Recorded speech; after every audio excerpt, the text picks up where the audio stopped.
Look, he just, yeah, wow. All right, they got the jitters from being off Twitters. Yep, they're a bunch of quitters. I speak of celebs like Kim Kardashian, Lady Gaga, Ryan Seacrest, and Swizz Beatz. Yes, that's Swizz Beatz, who agreed to kill themselves on social media, meaning stay away from it until they raised $1 million for a charity. Well, it went slower than expected. After 6 long, hard days of going tweet-free, Kardashian and company were reportedly so frustrated they persuaded a billionaire to give them $500 grand so they could return to pecking out their pointless piffle like thistle.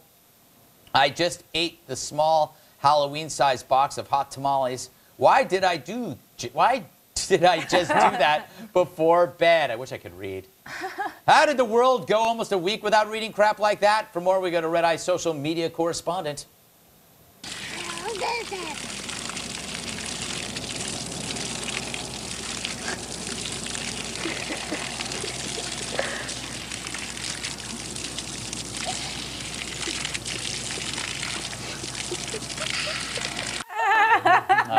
Success. Has over 700,000 Twitter followers. Hey, Kinsey, you're like the social media expert here.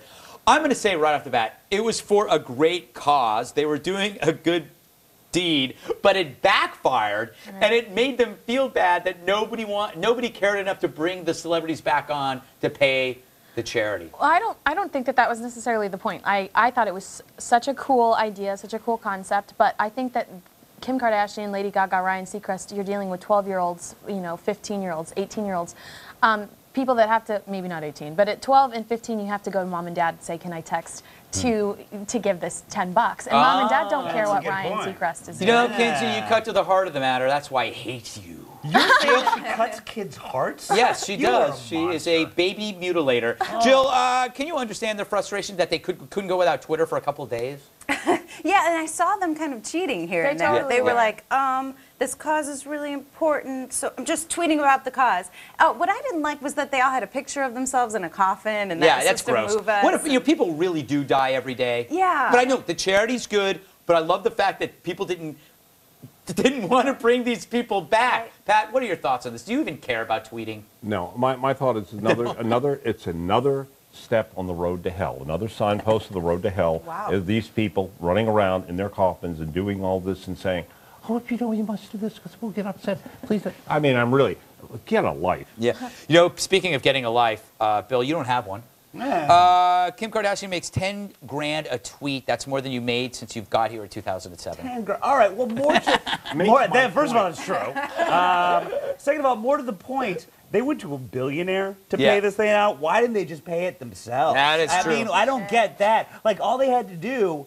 That's true. Great point. Yeah. Great point. Bill, sometimes you stumble into something that might be a fact. And I have to say, you guys, Kim did look pretty hot as a dead chick. I'm just throwing that out there. Dude. You know?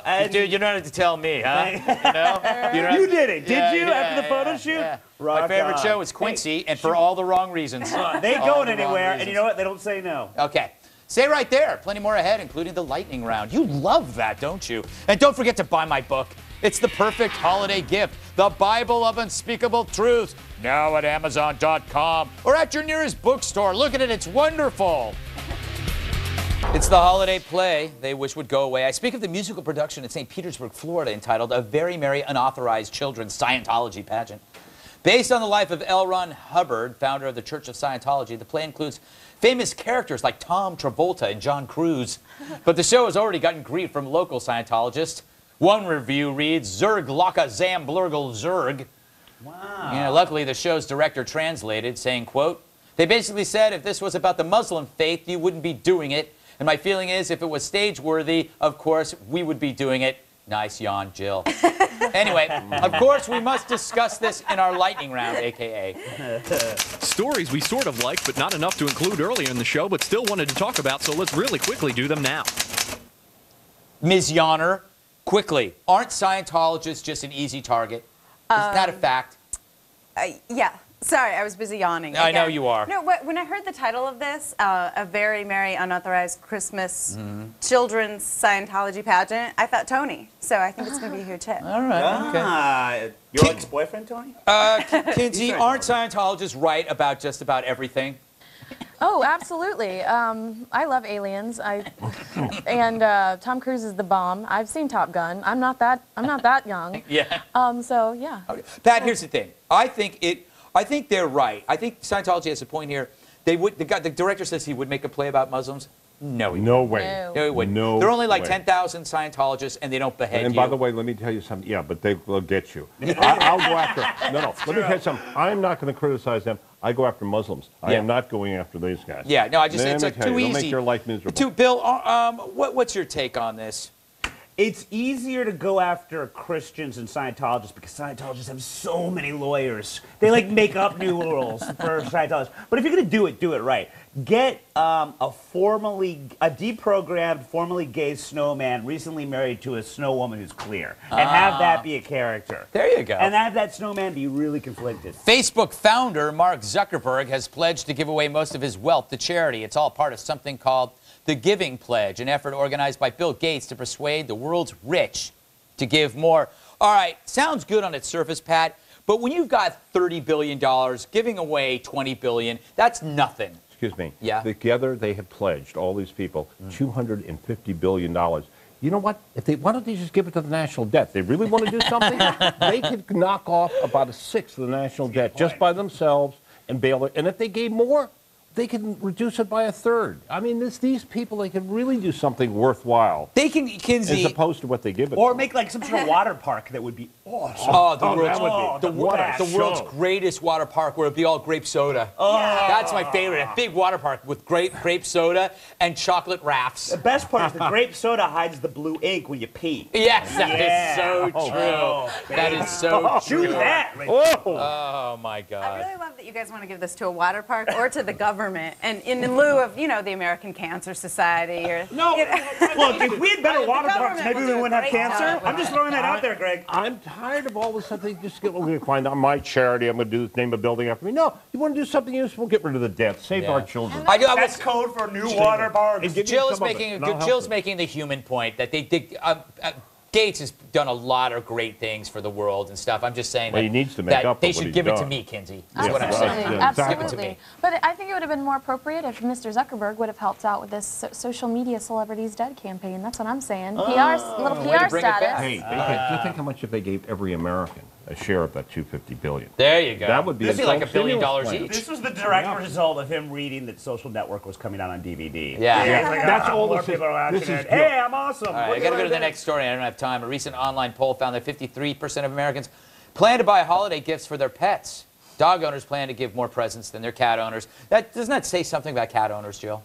I don't know. I think it says something interesting. I wouldn't buy a gift for my pet, but I do this for friends' pets. In lieu of buying gifts for my friends, I'm like, hey, Heather, I got you a gift. That's sick. A chew toy for Roscoe. But Heather used the chew toy regardless. Heather's happy. Kinsey, I got my pet a gift, but my pet is Scott, and he's a flight attendant. Okay. So this kind of applies. It totally does. Yes. I do love to buy my dog Goose gifts. Yeah. But I would not buy my cat a gift. Cats are boring. They can't tell, Pat. They don't know if they get a gift. Yes, I'm sure they do. And what I love about it most of all is that people who don't go to church regularly, 60% of them buy their pets a gift, and less than the majority of people who go to church regularly buy their pets a gift. You figure out what that's about. Hey, Bill, what are your owners getting you? Hopefully a chain that doesn't choke me so much. Kidding, totally love it. Just at the point when I'm about to have my eyes roll in my head, Greg, is when the real pleasure comes. Oh, I know that feeling. Gotta have a spotter, though, guys. You gotta have a spotter. Your safe word is tighter, tighter, tighter. Thank you. All But right. see, this pet never does it without his owner. That's the key. Gotta have someone in there. How does it feel to get away with murder and know an innocent woman is serving your consecutive life terms? Jill Dobson on how she sleeps at night. Evil person. What's this? Actors acting. I think I've died and gone to jackass heaven. So the New York Times Magazine published its latest video installment of the series called 14 Actors Acting. Thanks, Jill, for looking at me. Basically, it's a video gallery of ridiculous crap that will make you want to kill every thespian with a dull butter knife. Here's some highlights.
All right. Does that prove once and for all that acting is a sham? Yes. That anybody can act? Well, they live in such a rarefied little bubble that they assume that by doing, like, talk on the phone, run away from a bad guy, make out with yourself, they think that other people are going to look at that and be like, wow, that is a craft. How did they do that? Yeah. How did she pretend to be on the phone? That person is yelling? That was it. He was yelling.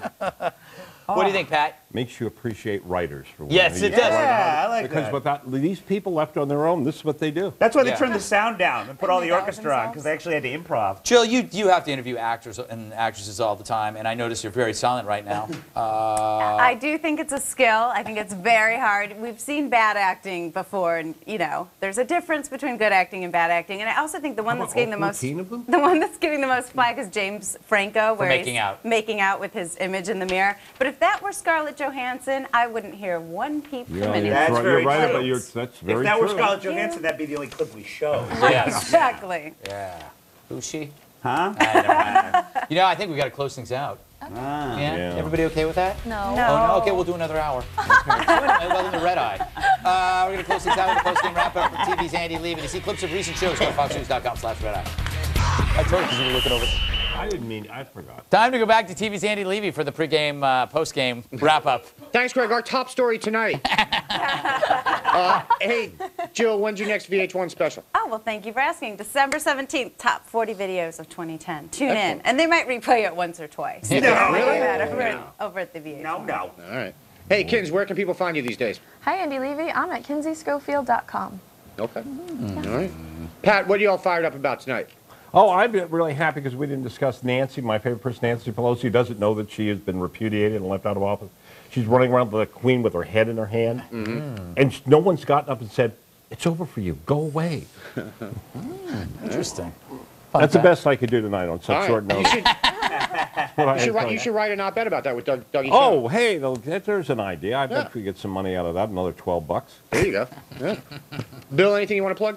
No, I'd just like to wish a happy belated birthday, Andy, to Susan Kraft on December 8th. Happy birthday to her. She's my aunt. And also to Ann Coulter on December 8th, who also had a birthday. And she's my secret wife. Back to you, Andy. Oh, my God, I forgot. I'm in trouble. You have so many Yeah. secret wives. Yes. Uh-oh, I'm in trouble. I think I'm going to be on O'Reilly later. Yeah! Why not? Ow! I'm not sure, but I think I am. All right. Go. See you later. Go do O'Reilly. Can't stand him. Jill, always a pleasure. Bill Schultz, delightful kids. You go great. Pat Caddell, always a joy. See you tonight. Bye-bye.